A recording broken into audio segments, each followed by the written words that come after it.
Olá, bem-vindo a mais um vídeo aqui do canal. Meu nome é Rafael, eu sou professor de Física. Hoje vamos estudar mudança de fase. É mais uma aula de uma série de aulas que eu estou colocando aqui no canal sobre física térmica. Então, se você gosta dos vídeos aqui do canal, deixe seu like, compartilhe, se inscreva no canal para mais conteúdos como esse.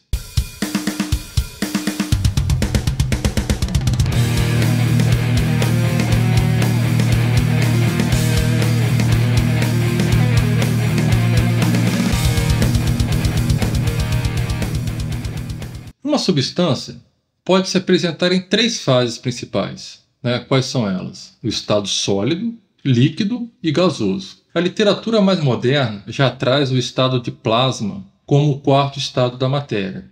Nessa aula, a gente vai tratar somente dos sólidos, líquidos e gases e das transformações que ocorrem entre essas fases. Então, nas aulas anteriores, a gente falou das trocas de calor que envolviam mudança de temperatura. Durante a mudança de fase, um corpo recebe ou perde calor e a temperatura dele se mantém constante durante o processo de mudança de fase.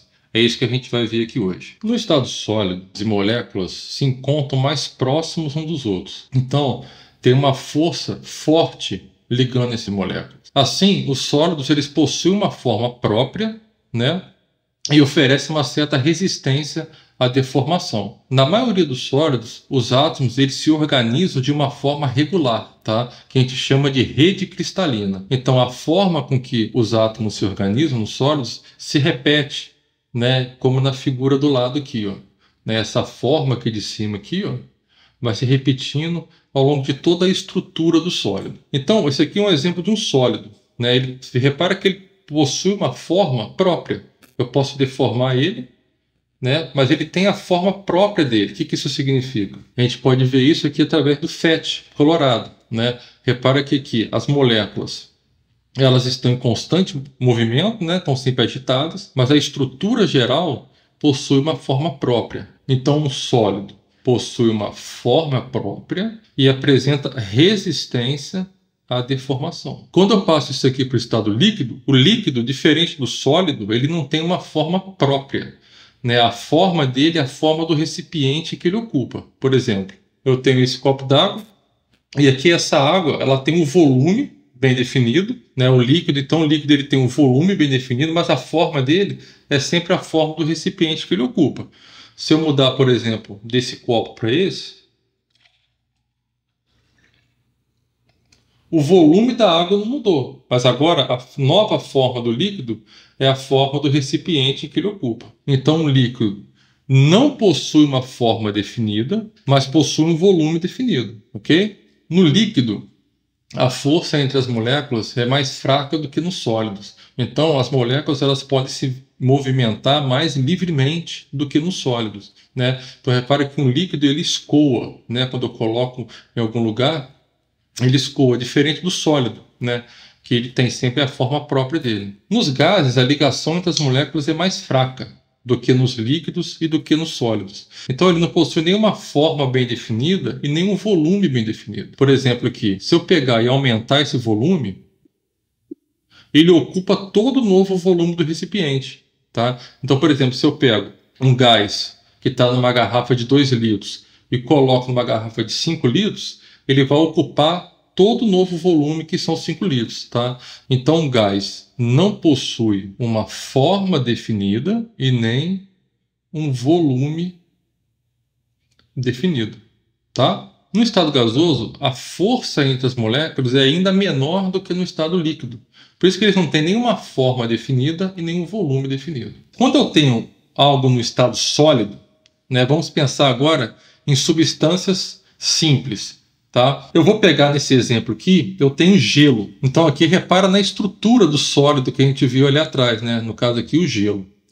Quando eu aqueço o sólido, as moléculas ficam mais agitadas, né? A gente sabe que quando um corpo recebe calor, as moléculas ficam mais agitadas. Então no sólido, essas moléculas vão aumentar o grau de agitação delas, ficam se movimentando numa velocidade cada vez maior e vão quebrar, vão romper aquela estrutura cristalina que eu tenho de um sólido. Aí ela vai passar para o estado líquido, tá? No estado líquido, as moléculas elas têm mais liberdade de movimento. Então, um líquido, a gente repara que ele escoa. Assim como um gás, né, um líquido sendo um fluido, ele vai escoar, o que não acontece com o sólido.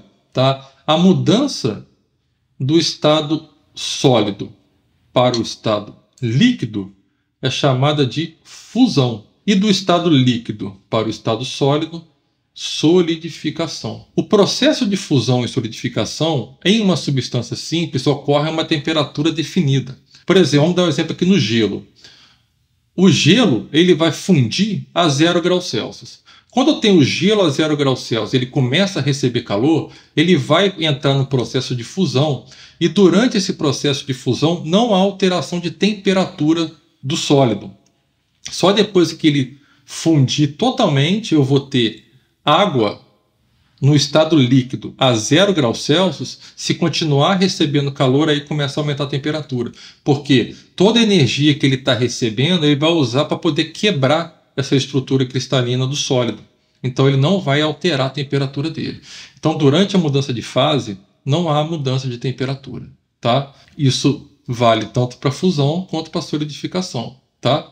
Eu dei o exemplo da água aqui, mas a gente vai ver isso para outras substâncias. A que temperatura isso acontece? A mesma coisa ocorre entre os líquidos e gases. Então, quando uma substância muda do líquido para o gasoso, é chamado vaporização. E quando um gás passa para o estado líquido, é chamado liquefação. Certo? Vamos dar uma olhada nas 3 possibilidades que a gente tem da mudança do estado líquido para o estado gasoso. A passagem do estado líquido para o gasoso pode ocorrer de 3 formas: por evaporação, ebulição ou calefação. O que a gente vai mais estudar aqui hoje vai ser o processo de ebulição, tá? Mas eu vou comentar todos os 3 para a gente poder ver como é que funciona. O processo de evaporação é aquele processo que ocorre, por exemplo, quando a gente deixa uma roupa no varal, tá? Esse processo ocorre lentamente e pode ocorrer a qualquer temperatura.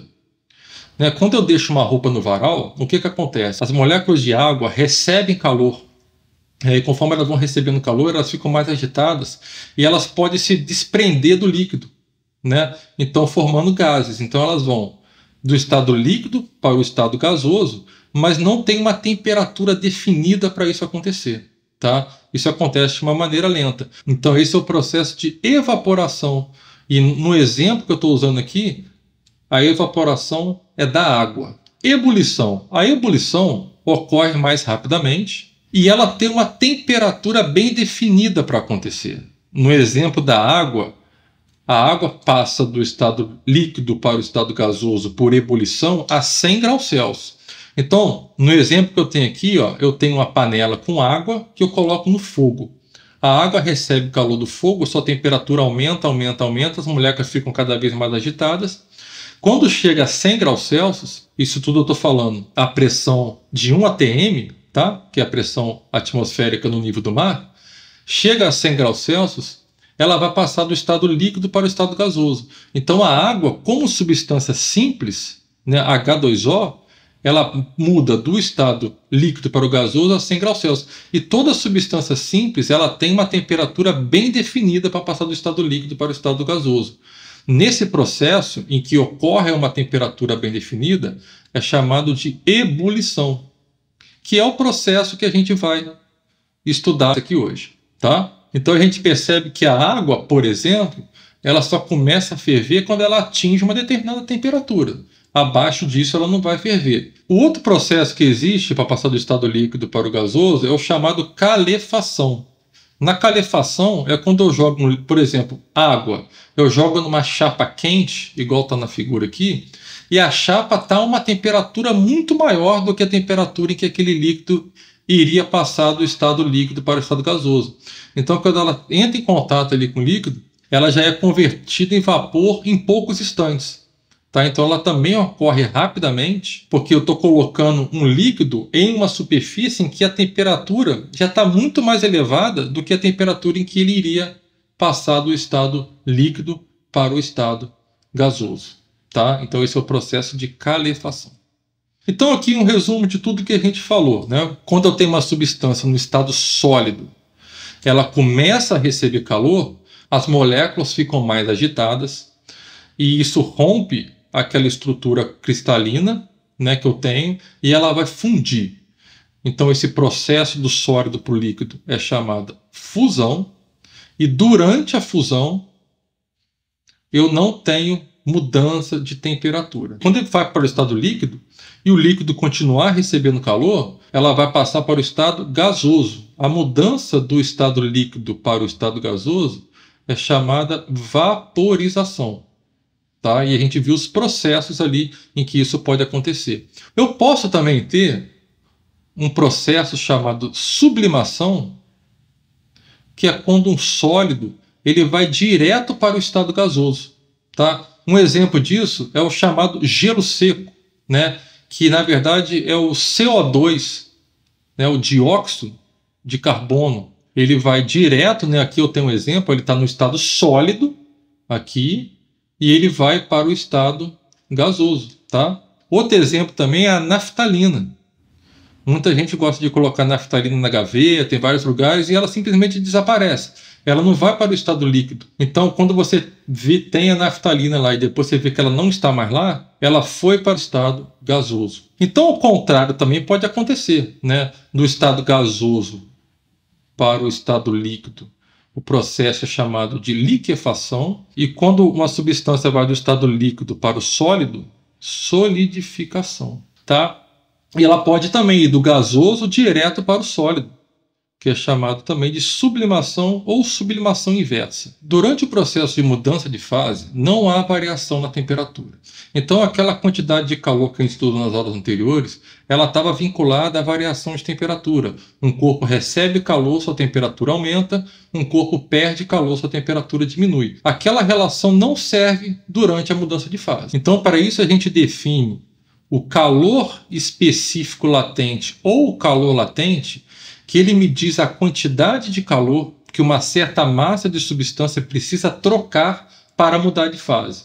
Tá? Então, o calor específico latente, ele diz a quantidade de calor que a substância recebe ou perde por unidade de massa durante a transformação. É o quanto que uma dada massa de substância precisa trocar de calor para mudar de fase. Então, durante a mudança de fase, a quantidade de calor que a gente vai calcular para poder uma substância mudar de fase é essa expressão aqui, onde Q é a quantidade de calor trocada, M é a massa da substância e L é o chamado calor específico latente ou simplesmente calor latente, tá? As unidades de calor latente são... Então, se eu isolar a expressão lá atrás, eu tenho que aqui, quantidade de calor, tem uma unidade de energia. E aqui embaixo é massa. Então, tem uma unidade de massa, certo? Então, as unidades de calor latente, as unidades do L aqui, elas serão sempre uma unidade de energia em cima e unidade de massa embaixo. A mais usada é essa daqui, calorias por grama. Mas eu posso ter calorias por quilogramas, joules por grama e por aí vai. Sempre unidade de energia em cima, unidade de massa embaixo. Então, com essa unidade, a gente já consegue interpretar bem o L, que me diz o quê? A quantidade de calor que uma dada massa de substância precisa trocar para mudar de fase. Tá? Vamos dar uma olhada aqui na tabela de fusão-solidificação. Eu coloquei os valores aqui só de fusão, mas depois vocês vão ver como que eu obtenho o valor de solidificação. Tá? Então aqui eu tenho a substância, a temperatura de fusão, a 1 atm, tá? A pressão atmosférica no nível do mar, porque a gente vai ver daqui a pouco que se muda a pressão, essas temperaturas mudam. E aqui o calor latente específico. Tá? No caso da água, ela muda do estado sólido para o líquido a 0 graus Celsius. Então, o calor latente específico de fusão da água é 80 calorias por grama. O que isso significa? Que 1 grama de água na temperatura de 0 graus Celsius precisa receber 80 calorias para poder passar para o estado líquido. Tá? Se a gente observar aqui a prata, a temperatura de fusão da prata é 961 graus Celsius. Ou seja, se eu tenho 1 grama de prata a 961 graus Celsius, essa prata precisa receber 21 calorias para poder fundir. Por isso que é 21 calorias por grama. E aqui eu tenho outros elementos. E se for solidificação? Repara que aqui, ó, o L de fusão, 80 calorias por grama. Tudo positivo, porque para o corpo fundir, passar do estado sólido para o líquido, ele precisa receber calor. Se eu estivesse falando de solidificação, esses valores aqui seriam os mesmos em módulo, mas com sinal trocado. Então, por exemplo, no caso da água, o calor latente de solidificação da água seria menos 80 calorias por grama. Ou seja, se eu tenho 1 grama de água no estado líquido, a 0 graus Celsius, se esse 1 grama de água perder 80 calorias, ele vai passar para o estado sólido. E isso serve para todos os outros valores da tabela em termos de solidificação. Certo? Então aqui eu tenho uma tabela de ebulição. Lembra, ebulição é aquele processo no qual um líquido passa para o estado gasoso a uma temperatura bem definida. No caso aqui, também novamente, usando um ATM como referência, a água ela passa do estado líquido para o estado gasoso por ebulição a 100 graus Celsius. Tá? Então aqui ó, o calor latente específico de vaporização é 540 calorias por grama. O que isso significa? Que se eu tenho 1 grama de água no estado líquido a 100 graus Celsius, esse 1 grama precisa receber 540 calorias para poder passar para o estado gasoso. Tá? E a mesma coisa seria o processo inverso, do estado gasoso para o estado líquido, bastaria eu passar esse sinal positivo aqui para negativo. Então, no caso da água, vamos supor que liquefação, vou chamar aqui de L com L, seria menos 540 calorias por grama. Então, aqui, se eu estou fazendo o processo de liquefação, 1 grama de água no estado gasoso precisa perder 500 calorias para poder passar do estado gasoso para o estado líquido, ou seja, sofrer o processo de liquefação. Então isso serve para todos os valores da tabela. Eu coloquei só o positivo aqui. Se você quiser fazer o processo inverso, basta você mudar o sinal. Por que eu tenho que mudar o sinal? Porque para passar do estado gasoso para o estado líquido, o corpo precisa perder calor. Para passar do estado líquido para o estado gasoso, o corpo precisa receber calor. Então, diferente daquela relação que a gente tinha das aulas anteriores, em que o ΔT já me dava o sinal da quantidade de calor, aqui não, aqui você tem que saber se ele está recebendo calor ou perdendo calor de acordo com o processo. Então vamos a um exemplo. O calor latente de fusão do ferro é 64 calorias por grama. Responda. O que isso significa fisicamente? Significa que se eu tenho 1 grama de ferro a temperatura de fusão, ele precisa receber 64 calorias para passar do estado sólido para o estado líquido, certo? Então, se 1 grama de ferro, a temperatura de fusão precisa receber 64 gramas para fundir, na B ele pergunta, determina a quantidade de calor para fundir 2 gramas de ferro. É o dobro, né? Então, se para 1 grama precisa receber 64 calorias, a quantidade de calor que para poder fundir 2 gramas de ferro seriam 128 calorias. E 1 quilo de ferro? Bom, 1 quilo de ferro são o quê?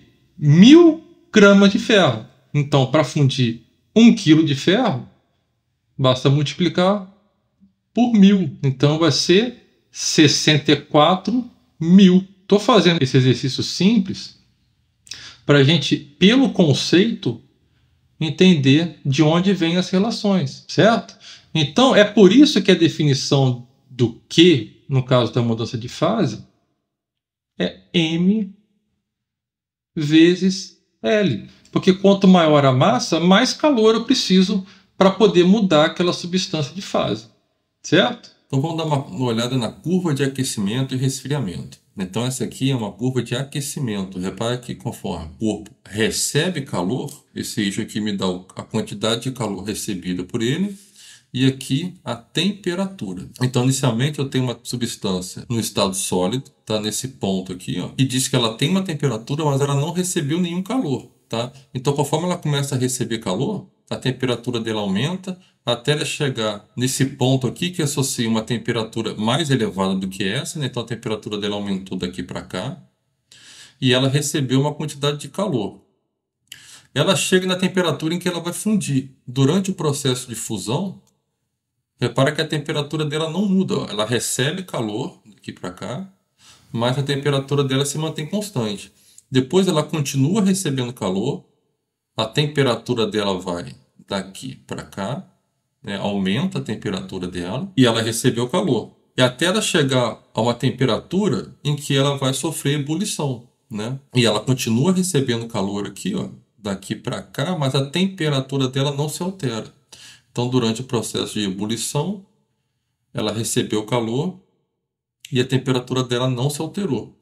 E ela continua recebendo calor até ela chegar nesse estado aqui, ó, já no estado gasoso, em que ela recebe calor e a temperatura dela aumenta até esse valor aqui, certo? Da mesma maneira, a gente tem a curva de resfriamento, em que um corpo está aqui inicialmente no estado gasoso, tá? A uma temperatura T inicial. Nesse ponto aqui, ele não perdeu nenhum calor. Então, ao contrário da curva de aquecimento, aqui o corpo vai perdendo calor, tá? Então, aqui ele perde calor até chegar a uma temperatura em que ele vai sofrer liquefação, tá? Durante a liquefação, a temperatura dele não se altera. Repara que a reta aqui não tem inclinação. Então, nesse ponto aqui, ele já está totalmente no estado líquido, continua perdendo calor até essa temperatura aqui. Então, a temperatura dele aqui diminuiu daqui para cá, né? Aqui eu tenho a substância no estado líquido, já na temperatura de solidificação. Sofre solidificação, né? Durante a solidificação não há mudança de temperatura, até chegar aqui no estado sólido, continua perdendo calor e a temperatura dele diminui daqui para cá, certo? Então vamos a um exercício. Faça um esboço da curva de aquecimento para transformar 100 gramas de gelo a menos 20 graus Celsius em vapor d'água a 130 graus Celsius. Então eu quero um esboço da curva de aquecimento. A massa é 100 gramas.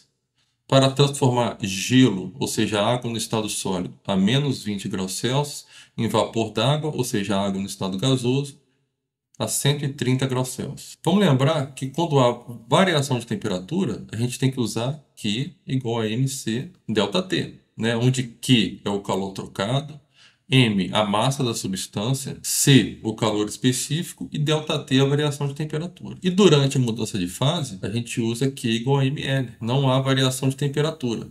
Então, Q é o calor trocado, M, a massa e L, o calor latente. Então, eu já deixei a curva pronta aqui, a gente só vai completar, calculando que a quantidade de calor que ele vai recebendo, né? Então, aqui, ó, eu tenho inicialmente a substância aqui nesse ponto aqui, em que a temperatura é menos 20 graus Celsius e ele não recebeu nenhum calor, tá? Conforme ele vai recebendo calor, a temperatura dele aumenta de menos 20 para 0, ainda no estado sólido. Eu vou chamar esse processo aqui de 1 e eu vou usar Q1 igual a mc, né, que é o calor específico no estado sólido, vezes ΔT, que é a variação de temperatura. Então eu vou calcular a quantidade de calor que a água recebeu para ir de menos 20 para 0. Chegando aqui, vai fundir totalmente, né? Então, essa segunda etapa aqui, que é a fusão, eu vou chamar de Q2, vai ficar Q2 igual a M vezes L de fusão. Fundiu totalmente, eu vou ter água aqui no estado líquido a 0 graus Celsius, continua recebendo calor até chegar a 100 graus Celsius. Então, aqui, no estado líquido, eu vou usar Q3, né? Vou chamar de Q3 igual a M, calor específico no estado líquido, vezes ΔT3, tá? Isso vai receber calor até chegar nesse ponto aqui, em que ele vai começar o processo de ebulição, porque ele continua recebendo calor. Então, durante a ebulição, ele recebe calor, mas não altera a temperatura dele. Eu vou chamar esse processo aqui de Q4, que vai ser M vezes L de vaporização, né, que a gente chama. Então, vai receber calor. Nesse ponto aqui, eu tenho vapor d'água a 100 graus Celsius. Continua recebendo calor até chegar a 130, então a temperatura dele aumenta de 100 para 130 e já está no estado gasoso. Então esse processo aqui que eu vou chamar de Q5 tem mudança de temperatura, então vai ser MC do vapor vezes ΔT5. Então agora a gente vai calcular cada um desses Qs que eu tenho aqui, né? Eu já deixei os dados tudo aqui. Calor específico do gelo, da água no estado líquido e do vapor, L de fusão e L de vaporização. Então vamos lá, primeiro, Q1. Então aqui eu vou calcular a quantidade de calor que 100 gramas de água precisam receber para ir de menos 20 graus Celsius até zero. Então a massa é 100. O calor específico da água no estado sólido é meio. Então aqui vai ficar 0,5. A variação de temperatura, olha só, foi de menos 20 para zero. Então lembrando que ΔT é temperatura final menos a temperatura inicial. Então aqui vai ficar temperatura final é zero menos a inicial, que é menos 20. Então aqui vai ficar, ó, 100 menos meio, 50, vezes 0 menos menos 20 é 20. 50 vezes 20 é 1000. Então 100 gramas de água precisam receber 1000 calorias para ir de menos 20 graus Celsius a 0 graus Celsius. A segunda etapa, mudança de fase. Então fica mL de fusão. A massa continua sendo 100 vezes o L de fusão, pela tabela aqui, ó, o L de fusão 80. 80 vezes 100, 8.000. Então, para fundir 100 gramas de água totalmente, ela precisa receber 8.000 calorias. A terceira etapa, ó, é quando ele vai de 0 graus Celsius para 100 graus Celsius. Então, aqui, ó, Q3 é igual a M, C, L, né, que é o calor específico da água no estado líquido, ΔT3. Então, a massa é 100. O calor específico é 1 da água no estado líquido. E a variação de temperatura, como foi de 0 para 100, aumentou em 100 graus Celsius. Então vai ficar 100. 100 vezes 100, 10.000. Então para passar 100 gramas de água de 0 graus Celsius para 100 graus Celsius, ela precisa receber 10.000 calorias. Agora, a quarta etapa, que é ebulição. Então eu tenho aqui 100 gramas de água a 100 graus Celsius e continua recebendo calor e vai sofrer o processo de ebulição. Então, vou usar M vezes L de vaporização. A massa é 100 e o calor latente de vaporização, 540 calorias por grama. Então, vai ficar 540 aqui. 540 vezes 100, 54.000 calorias, certo? E a última etapa, ele vai passar de 100 para 130. Então, tem mudança de temperatura. Eu vou usar M, C, V, que é o calor específico no estado gasoso, né? Vapor d'água, ΔT5. A massa é 100, o calor específico do vapor d'água, aqui, ó, 0,5, vezes a variação de temperatura. Como ele foi de 100 para 130, a temperatura dele aumentou em 30 graus Celsius. Então aqui, ó, 100 vezes meio, 50. 50 vezes 30, 1.500. Então agora eu vou pegar esses valores que eu encontrei aqui, ó, e vou completar lá no gráfico, que foi a primeira etapa, recebeu 1.000 calorias. Então, na primeira etapa, ele recebeu 1.000 calorias. Então, para ir daqui, aqui não tinha recebido nada, zero. Aqui ele recebeu 1.000, tá? Durante o processo de fusão, ele recebeu 8.000 calorias. Como ele já tinha recebido 1.000 anteriormente, 8.000 mais 1.000, aqui, ó, ele já vai ter recebido 9.000 calorias. Tá? Para ir de 0 para 100, ele recebeu 10.000 calorias. Então, aqui 10.000, ele já tinha recebido 9.000 até essa etapa aqui, vai ficar 19.000. Tá? Só estou somando. Durante o processo de ebulição, recebeu 54.000 calorias. Então, aqui, ó, 54.000, já tinha recebido 19.000, 54.000 mais 19.000, 73.000. E na última etapa, ele recebeu 1.500 calorias. Para ir de 100 para 130, ele recebeu 1.500. Como já tinha recebido 73.000, 73.000 mais 1.500, 74.500 calorias. Então, para converter 100 gramas de água de menos 20 graus Celsius até 130 graus Celsius, ele precisou receber 74.500 calorias.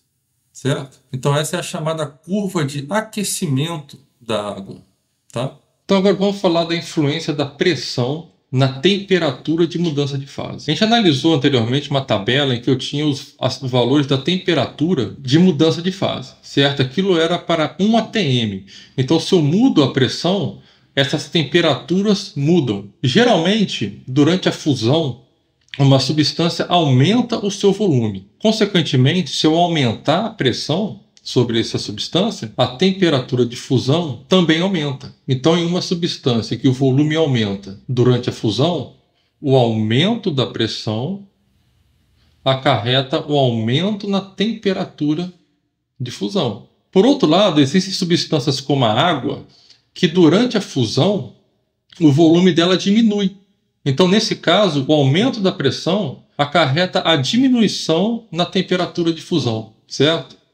Então aqui, ó, em substâncias que diminuem de volume ao fundirem, o aumento da pressão acarreta diminuição da temperatura de fusão. Então, por exemplo, se eu pegar o gelo, colocar ele numa pressão maior do que 1 atm, ele vai fundir numa temperatura mais baixa do que 0 graus Celsius.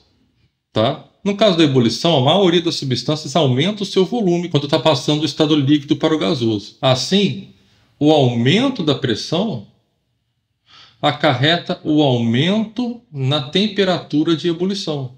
Isso a gente vê, por exemplo, na panela de pressão. Quando a gente quer cozinhar um alimento na água, a gente coloca na panela de pressão, a pressão sobre a água é maior do que 1 atm. Ou seja, a temperatura de ebulição vai ser maior do que 100 graus Celsius. Assim, eu consigo ter água ali dentro a uma temperatura maior do que 100 graus Celsius e ela ainda ficar no estado líquido. Isso faz com que facilite o cozimento dos alimentos. Tá? Conforme eu aumento a altura em relação ao nível do mar, porque no nível do mar a pressão é 1 atm. Né? Conforme eu vou aumentando a altura, essa pressão vai diminuindo. Então vai fazendo com que a temperatura de ebulição da água vá diminuindo também. Tá? Então, conforme eu vou aumentando a altitude em relação ao nível do mar, a água vai passar do estado líquido para o gasoso numa temperatura menor do que 100 graus Celsius. Então, quanto maior a altitude, menor a temperatura de ebulição da água. Aqui eu tenho o que a gente chama de diagrama de fases. É um diagrama que relaciona a pressão a que a substância está submetida e a temperatura. Então, uma substância que está aqui está no estado sólido, uma que está aqui está no estado líquido e aqui no estado gasoso. Repara aqui que se eu mantenho a mesma pressão, uma substância que está no estado A, né, no estado sólido, conforme eu aumento a temperatura, ela passa do estado sólido para o líquido, representada pelo ponto B, e se eu continuo aumentando a temperatura, ela vai para o estado gasoso, representada pelo ponto C, certo? E conforme eu vou variando a pressão, a temperatura para poder fazer isso varia, tá? Uma substância que está aqui nessa linha vermelha, ela está em equilíbrio entre dois estados. Então, por exemplo, aqui, ó, é uma substância que está em PM, que é essa linha aqui, ó, PM. Ela vai estar em equilíbrio entre os estados sólido e líquido, porque ela está aqui em cima, ó, entre os dois. Por exemplo, a água no estado líquido a 0 graus Celsius em equilíbrio com gelo, tá? E uma substância que está aqui, ó, nessa linha PN, eu tenho uma substância em equilíbrio entre o estado líquido e vapor. Então ela existe em dois estados ao mesmo tempo. Uma substância que está aqui nessa linha 0P, ela vai estar em equilíbrio em dois estados ao mesmo tempo, sólido e vapor, né? Porque aqui é sólido e aqui é vapor. E o ponto P é o chamado ponto triplo. Eu tenho uma substância que está em três estados ao mesmo tempo, sólido, líquido e gasoso. Certo? Exemplo 3. Coloca-se gelo a 0 graus Celsius em 200 gramas de água no estado líquido, inicialmente a 30 graus Celsius, em um calorímetro ideal. Após um certo tempo, o equilíbrio térmico se estabelece a 20 graus Celsius. Determine a massa do gelo. Ele quer saber a massa do gelo que inicialmente eu coloquei lá. Então, o gelo está a 0 graus Celsius inicialmente, e eu coloco ele em 200 gramas de água no estado líquido, né? A temperatura de 30 graus Celsius. O calorímetro é ideal, então só há trocas de calor entre o gelo e a água. Após um certo tempo, o equilíbrio se estabelece a 20 graus Celsius. Ele dá os dados aqui, o calor específico da água é 1 caloria por grama grau Celsius, e o calor latente de fusão do gelo, 80 calorias por grama. O que está acontecendo aqui? Quando eu coloco o gelo na água a 30 graus Celsius, a água vai doar calor para o gelo. Como o gelo já está na temperatura de fusão, ele vai começar a fundir. Ele vai passar totalmente para o estado líquido, então eu vou ter a água do gelo no estado líquido a 0 graus Celsius e vai continuar recebendo calor da outra água que estava ali e vai aumentar a temperatura dele até 20. Ou seja, a água que estava inicialmente a 30 graus Celsius vai diminuir a temperatura para 20 e a água do gelo que estava a 0 vai aumentar a temperatura para 20 graus Celsius. Só que eu tenho mudanças de fase. Então, como a gente fez na aula anterior, no processo de troca de calor, todo o calor trocado entre as substâncias, quando eu somo tudo, dá 0, porque está isolado do ambiente externo e, além disso, o calorímetro é ideal. Tá? Então, a gente vai, como a gente fez na aula passada, colocar numa tabela aqui os dados que eu vou preencher junto com vocês. Aqui eu tenho a fusão do gelo, né, que eu vou chamar de 1, a água da fusão, que é a água depois que o gelo derreteu totalmente, que eu vou chamar de 2, e a água do recipiente, que já estava no estado líquido, que eu vou chamar de 3. A massa do gelo é o que eu quero saber, então eu vou chamar de M. Aqui eu juntei todas as colunas aqui, porque o gelo não vai alterar sua temperatura durante o processo de fusão. Então aqui eu vou colocar nessa parte aqui o calor latente de fusão do gelo, que é 80. Tá?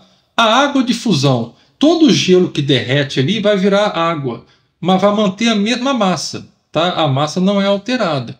Então eu vou manter M aqui também. O calor específico da água, como ela está no estado líquido, é 1. A temperatura inicial da água, depois que ela derreteu, é 0. Porque o gelo estava a 0 graus Celsius.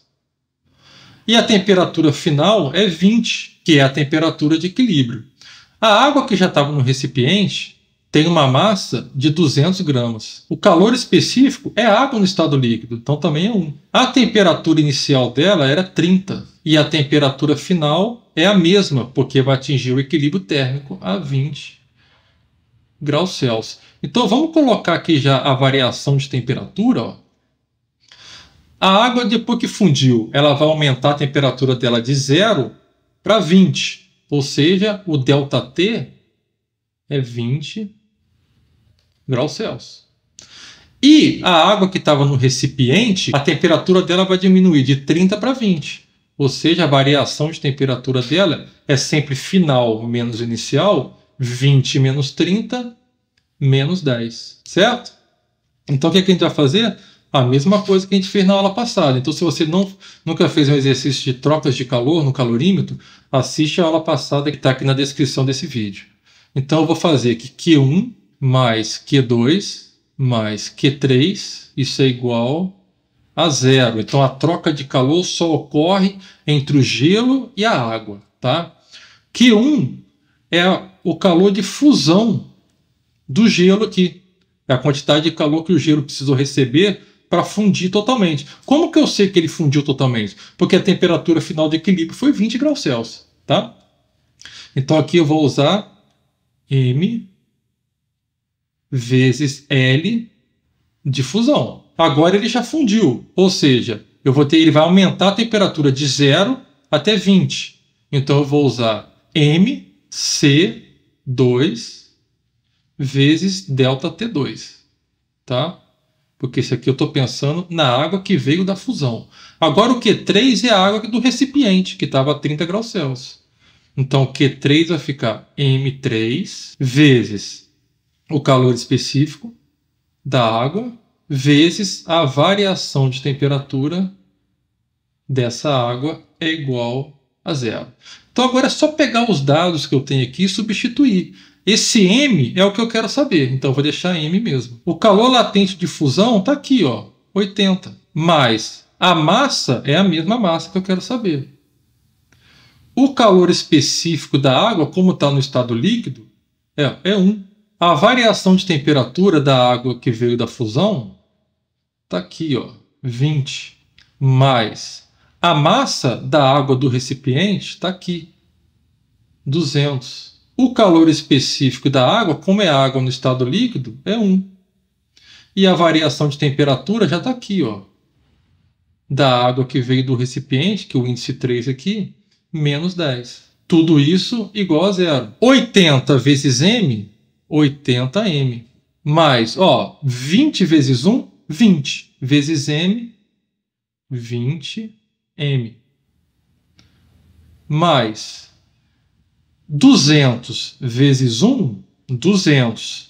200 vezes menos 10, né, o resultado desse produto aqui, ó, de 200 vezes 1 é 200. Se eu multiplicar esse 200 por menos 10, dá o quê? Menos 2.000. Tudo isso igual a 0. Então vamos somar, é uma equação do primeiro grau. Tudo que tem M aqui, ó, 80M mais 20M, 100M. Menos 2.000. Tudo isso igual a 0. O menos 2.000 passa para o outro lado, vai ficar 100M igual a 2.000.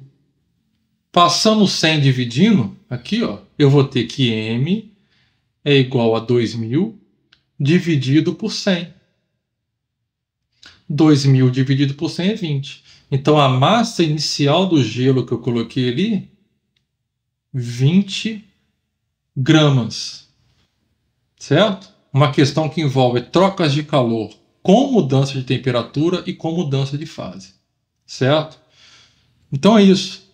Se vocês gostaram, se inscreva no canal, deixe seu like, compartilhe para mais conteúdos como esse. Dúvidas? Deixe aqui no comentário que eu respondo. Um abraço e até a próxima.